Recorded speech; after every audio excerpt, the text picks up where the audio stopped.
Yo! What's up mga kamarites? For today's video nga pala ay meron kaming bagong adventure. Kasi finally, meron na kaming bagong e-bike. Tara, samahan nyo kami habang tinatry namin kung gaano siya ka-smooth at kung sulit ba talaga siya. Tingnan nyo naman oh, ang ganda. Simple pero astig.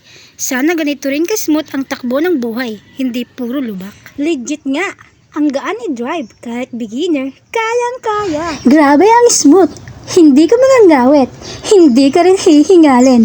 Perfect pang daily ride, paki-runs, o kahit trip-trip lang sa labas. Pero syempre, ingat pa rin. Hindi porket tahimik, pwede nang pabaya. Safety first tayo lagi. Uy, parang ang bilis na.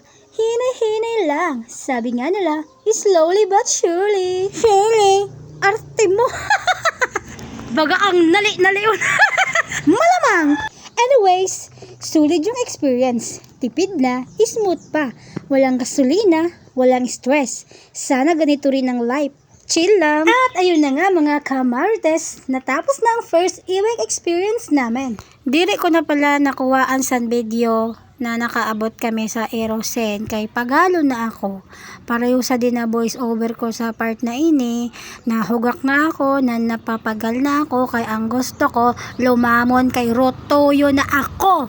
Salamat tabi sa intero na nag-emote tapos sama-emote pa. Shout out nga pala sa mga staff ng Fidelo. Ang babait nyo po, lalo na po si Ate Clarich. Thank you so much!